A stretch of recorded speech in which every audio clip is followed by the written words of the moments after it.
on 58A, and we are, let's see, 1, 2, 3, 4, 5, 6, 7, 8, 9 lines down.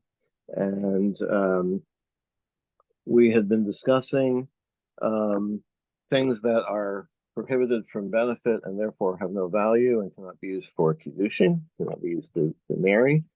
And we're in the middle of discussing Chulin Shenishchtu Bazara, a regular animal, not a korban, not a sacrifice, that was slaughtered in the temple. Ashkepinu Mar Yehuda Barav Yosef Rav Shmuel Beredu Rabba Bar Chana. Mar Yehuda found these two Amoraim. The Havukaime Apischa Devei Rabba. They were at the door of the Shiva of Rabba. Amar who he said, Tanya, we have a brayso. Mekadosh b'Petra Chamor.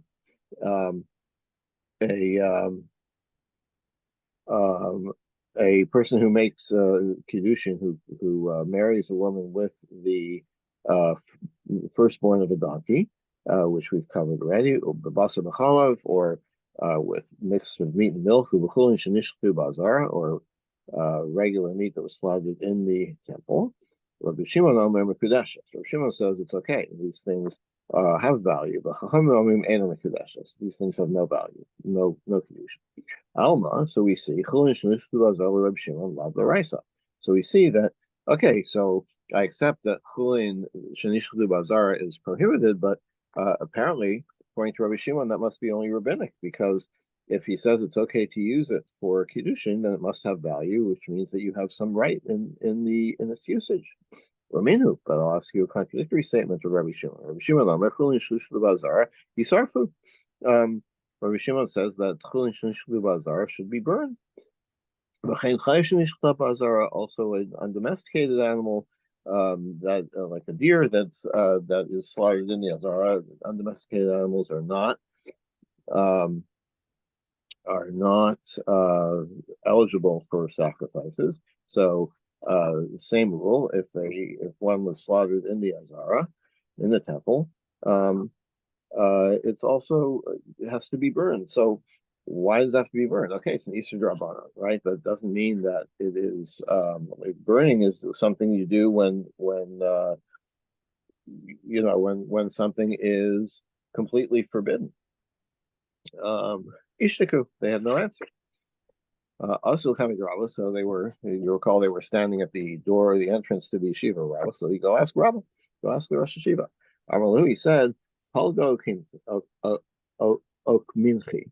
I see that it probably means Palga, this one who argues, meaning referring to Mar Yehuda. This arguer has one up you, has stumped you. Translates here.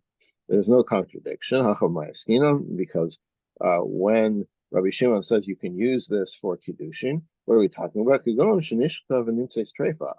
We're talking about a animal that was slaughtered in the courtyard in the temple, but it turned out that it was treif to begin with. It had some kind of fatal disease or some condition which rendered it non-kosher. Okay, so the shchita was never a good shchita, because shchita on an animal that's treifa, that is not viable, is meaningless. So it's not really a case of chulin shenishchtu bazara. The shchita is of no value. So the carcass, of course, you can't eat it, but it's a treifa is permitted. Bahana is permitted to use it, and so therefore that's why Rabbi Shimon said this is a case where it can be used for kiddushin. But Rabbi Shimon Latame, and we find Rabbi Shimon says this elsewhere as well. He's consistent. The Tanya, Hashochet as a treifa. Person slaughters an animal that turns out to be a treifa, as we described. V'chein hashochet v'nimseis treifa. These are actually two cases. You slaughter a treifa, meaning you do it wrong, or no, not that you do it wrong, but it's a treifa before you slaughter it. Okay, like it's got some visible defect that means it's not viable, or if you find out after you slaughter it, like from the internal organs, you find out that it was not viable. And both of them, if they were slaughtered in the azar, Rabbi Shimon matir, but no, Rabbi Shimon says you can use it l'chacham motion. Okay, so we're consistent. Last thing in the Mishnah was all of these things. If you sold any of these things and then you use the profit or the money that you get for them for Kiddushin, that's okay. Now, of course, you weren't supposed to sell them, right? Because these are things that are asur hana. You can't benefit from them. But if you did, you violated that. The money itself is not tainted. Now, you can use that money for Kiddushin. How do we know? Because the Torah told us about idol worship, right? That um, you shall be banned like it. You should be under cherem like it. Meaning, whatever you generate from this avodah zarah material is also under cherem, also is forbidden. Okay, so the Torah told us that specifically about avodah zarah, so we infer the kol yisurim shebatorah shar that anything else, right? Anything that is not avodah zarah, where the Torah did not say that this is the case, then sure, you weren't supposed to do it, you weren't supposed to benefit from it, but if you did, that tainted quality does not transfer to the money. Okay, so the so the Gemara says, all right, well, why don't you derive from avodah zarah about all other isurim? Maybe the Torah is telling you an example, right? That avodah zarah, you can't use the money that you profit from it, and let that be a model for everything else. And this rule would be the same. My answer is mishum dehavat avodah chahavim b'shvis shnei ksuvim aloin kach. Okay, ordinarily you can do that. Binyanav, I think it's called.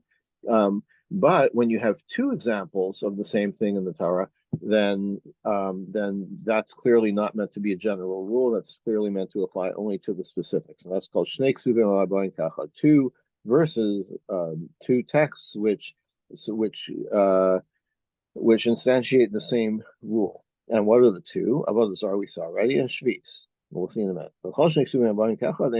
Anytime you have two examples of something, then it's not something that you can build a rule for. It's only the specifics that are listed.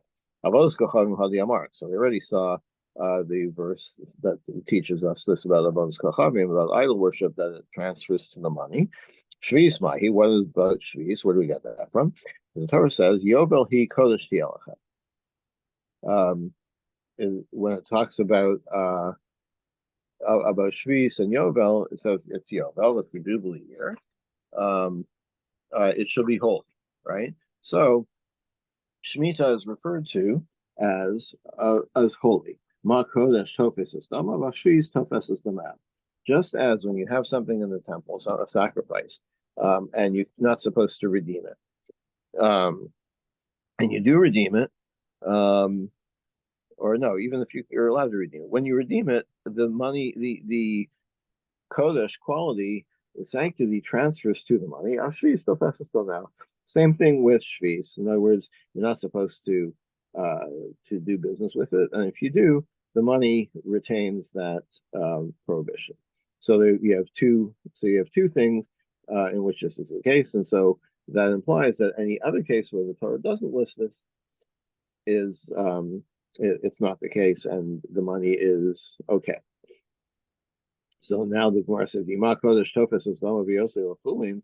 If that's the case, so when you redeem kachim, what happens to the original kachim? They become non-sanctified, right? That's the whole point of redeeming them, right? So af shvis tofes es dama v'yosei l'chulin. Maybe that should be the case about shvis as well, right? Maybe if you can redeem shvis. So the Torah says tihiyeh, kodesh tihiyeh lachem. By adding that word, it shall be. The shvis stays what it is. It is what it is. Even if you redeem it, or even if you try to redeem it, in other words, you sell it, the shvis still retains its sanctity, and the money that you get for it also becomes equally prohibited to you, just like shvis. Ketzad, how does this work? Lakach repairs shvis basar. If you buy, let's say you sell you barter your produce of shvis for meat. So then you have your shvis, which has to be one of the laws of shvis is you have to get rid of it by in the seventh year. And the meat as well, because you bartered it for shvis, it gets the rule of shvis. Now, babasar dagim. What if you then went and took the meat and bartered it for fish? Yatsu basar nichnasu dagim. So the meat now becomes permissible because the meat never had its own kedushas shvis. It was just it acquired the transfer of kedushas shvis from the shvis itself. But now, if you exchange that for something else, for the fish in this case, so the fish now picks up that kedusha shvis, but the meat is off the hook. The meat is okay. Um, the dogim yain, and then if you again exchange the fish for wine, so now yatsu dogim v'nichas yain. So now the fish is off the hook. The wine is now the one that's forbidden, that has the rules of shvis.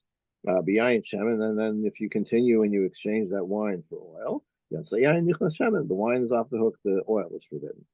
Okay, it says so. How can you? What's the rule? Achron nispas b'shvis. The most recent transaction in this chain of things that were exchanged for shvis. That's the one that has the shvis quality. Pere atzma. But of course, the original shmita still remains forbidden. England of our oath. Well, yeah, like England of ourselves usually means like this is a ridiculous line of inference because it just becomes uh, the classic one that I can remember is does the Kohen Gadol on Yom Kippur has to have a wife? Should he have a backup wife? And should he have a backup to the backup and a backup to the backup to the backup? England of ourselves means like it's ridiculous. Here, it's just a chain of yes, it's England of ourselves in the sense that you never can get rid of the. It's like the cat in the hat, right? Where the stain keeps getting transferred onto something else. Yep. Yes, so that would be a good one. Although in the end, there is a resolution, if I recall correctly. Okay, so so this principle that that as two examples of the same thing mean you can't generalize. Well, that's one opinion. But what about there is a view that you can generalize from two instances of something, Michael and Neymar. So then why don't you say that just like idolatry and shvis, the money that you get in return for them becomes forbidden as well? Why don't we say that? Why doesn't Rabbi Shimon also say that about all these other things? So my answer is there's a different way to figure this out. Miute ksive. There are limiting phrases in the Torah that exclude this possibility. About idolatry, it says you can't use a kicherim because it's a banned substance. So it's the way it's phrased. Cherem hu yodel he in midechrina lo. So it's not necessary. It's not only because there's two of these instances and you can't generalize. No, the reason you can't generalize is that in these cases it says these specifically are the ones that transfer their forbidden status to the exchange. Okay, next Mishnah. Hamakadish betrumos. If these are things that you can make Kiddushin with, you can use truma, even if you're not a Kohen and you can't eat the truma. And the Gemara will examine all of these things, so I'm not going to expand on them in reading the Mishnah. Uva masros, or with maser, which is the tithe for the Levi. Uva matanos, or the gifts, which are the things given to the Kohen. Every time you slaughter an animal, you're supposed to give pieces of it to the Kohen, called matnos kahuna, one of the matnos kahuna. Uva mechatos, water from the chatas ritual, uva for chatas, or the ashes, and this is talking about a koraduma, the red heifer, where there's this water and ashes that are used in the ritual. Harizim Mikadeshes, these things you can actually be Makadesh a woman with. Yisrael, even if you are not a Kohen. Okay, so now let's see what the Gemara has to say about this. Amar Ula. Tova Sana Ein Amal. Ula says the I'm not sure how to translate Tova Sana. Translates the benefit of gratitude. This refers to if I have truma, right? So I can't. I'm non-Kohen. I can't eat the truma, right? But what do I have? I have the benefit, I have the privilege of deciding which Kohen I'm going to give this to, because it could go to any Kohen, right? So if I want to cozy up to a certain Kohen, I can give him the truma, which I have to give to a Kohen, and so he kind of owes me, right? This is kind of a benefit that I can decide who to give it to. So Ula says that's not a tangible thing. That's not that benefit is not something that's worth anything really. Um, so it can't be used for Kiddushin. Rabbi Abba, so Rabbi asked him, what about our Mishnah? If that's the case, how come a Yisrael can use Truma to marry a woman? So he answered, you know what the Mishnah is talking about? Generally speaking, I have there's no value in the right to give truma. But what if I'm a Yisrael and my maternal grandfather is a Kohen? So that's my mother is the Kohen's daughter, and that's not how Kahuna is transferred, it is passed on, right? So my grandfather's a Kohen, I'm a Yisrael, and my grandfather dies and leaves me from his estate truma. Um, so the Kosovar, and so the Mishnah holds, Matana Hurmu Kamisha Hurmu Damya. What if the Truma had not yet been separated? Now, the grandfather who is the Kohen, even though he's a Kohen, he still has the obligation, like anybody else, to separate Truma. Now he can keep the Truma because he's a Kohen, so in effect he gives it to himself, but he still has to take that action. And our Mishnah holds that if he hadn't done so yet, we still consider it as if it had been done because ultimately there's no transferring of property here. So if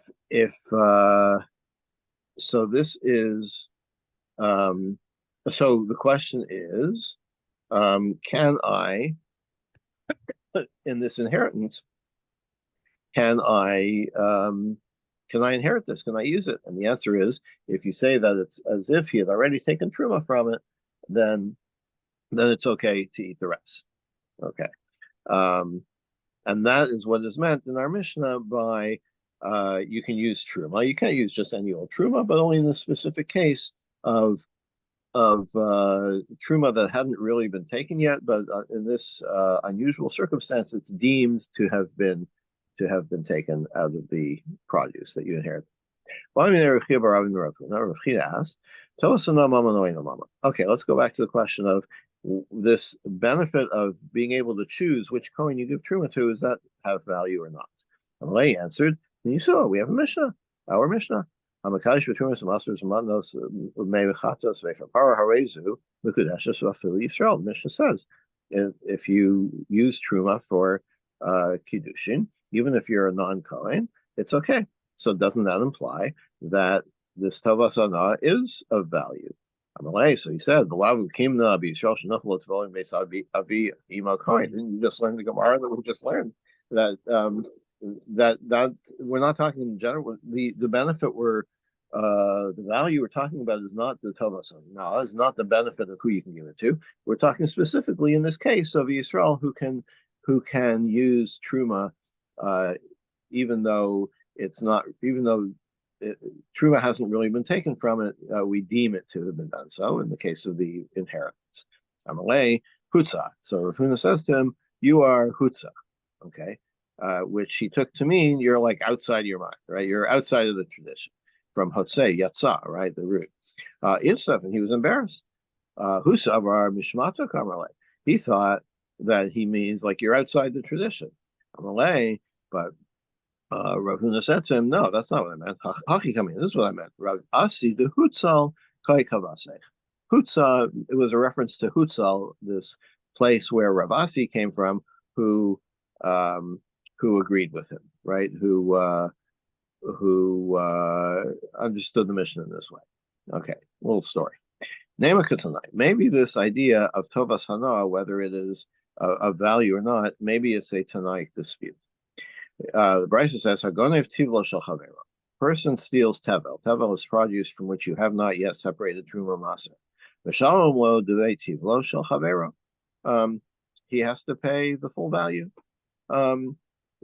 He has to repay him. Even Rabbi, that's what Rabbi said. Rabbi Osi, Rabbi Huda Omer, Eino mishalim el demei chulin shabbat. You only like, what is the owner getting back? He should only get back the value of what would be left after you separate truma, right? Because if I steal $100 worth of stuff from you, and you were supposed to take $10 worth of truma from it, so really I'm only stealing $90 from you. So I only have to repay you $90, according to this, according to Rabbi. According to Rabbi Yosef, Rabbi Huda, but Rabbi says no, you have to pay the whole thing. So maybe this, my love, maybe this is the source of the dispute. Maybe the dispute is there value in who you can give that $10 worth of truma to? Or says, look, that's not the case. Nobody holds that that this has value, that the benefit of who you give it to has any value. Everybody agrees that not the significant value. So what are they arguing about? They're talking about the case that we referred to of inheriting from your grandfather. What they're arguing about is this idea of whether we consider it to have been already tithed, right? Rabbi says that it's like they were already tithed, and so you have to pay back the whole thing. Marsavar love Kamishah Damian. It's the other Rabbi Yossi Rabbi says no, and that's why you only have to pay back the chulin part. Or you can answer the chuliyama Kamishah Damian. Everybody holds that we consider it to have been tithed, and they also hold that this benefit of who to give it to is not of value. They're arguing about Shmuel's rule. The Amar Shmuel, how much truma do you have to give? Right. So there's no, unlike Maser, which is 10%. There is no fixed amount that you need to give for truma. You could give one grain, one stalk from a whole bushel of wheat, and as truma, and that would be sufficient. The Mari Slave Shmuel, Marley Slave Shmuel. So if so, therefore, we're not talking about $90 and $10. We're talking about $100 and $99.999 meaning you would have to pay back the full thing. The value of the minimum amount of truma that you would have to be given is negligible, and therefore you would have to pay back the $100. But Rabbi Yossi doesn't accept that. Now it doesn't clarify for us what is the minimum. The rabbis did make a suggested amount, which I think was somewhere around 2%. And there's like a range of generous or not so generous, but it's not clarified here exactly what is that minimum amount or that you would have to give for truma. Or you can answer. No, we're not talking about this. Minimizing the value of the truma. Really, you have to give a significant amount of truma. So why does Rabbi say you have to give back the whole thing? Because we agree that let's call it 2%. We agree that that he's only getting back $98, 98 cents on the dollar, because that's the value of what he was deprived of. Because the 2% would have had to been given anyway for truma. So why do you have to give the whole $100 back, according to Rabbi? The consumer Rabbanon Laganov, it's a penalty for the thief. Okay, we're not going to give the thief, we're not going to let him off the hook that easily. If he stole $100, we're going to make sure he pays back $100, even though the value of the person who was stolen from is only $98. We're still going to make the thief pay back $100. Or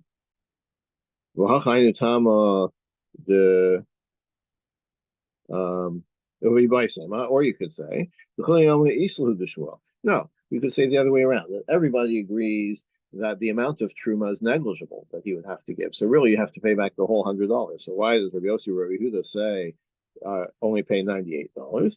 Because because it's a penalty to the one who was robbed. Why is he being penalized? Because what's he doing with truma that's sitting around, with tevel that's sitting around not having given truma yet? Like, aren't you worried that somebody's going to come and steal it from you and you won't be able to separate truma and the Kohen will lose out? You should be worried about that. You should separate your truma right away. And if you didn't, and it was stolen from you, we're going to penalize you by making sure you only get back what you would have gotten back had you had the value of the chulin and not the truma within it. Interesting point. Okay, so now back to the Mishnah.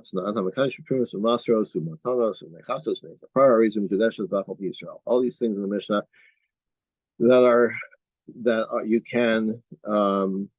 you can do Kiddushin.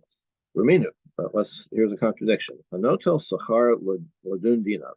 A person takes payment for being a judge. Batelin, the Dinav Batelin. Sorry, Hanosin Sachar Ladun, a person who takes a salary, takes money for sitting in as a judge. Batelin. Those decisions are canceled. Leha'id, if you take money for testifying, your testimony is canceled. Lahazos, ulakadish, if you take money for doing the sprinkling or mixing the chatos water for the paraduma, meimara, then that water is not considered mechatos, it's canceled. It's considered meimara, cave water, which means like foul, rancid standing water. And the ashes that you use to mix it in, they're not kadosh either. They're like just regular ashes, which have no use. So it seems like there is no value in these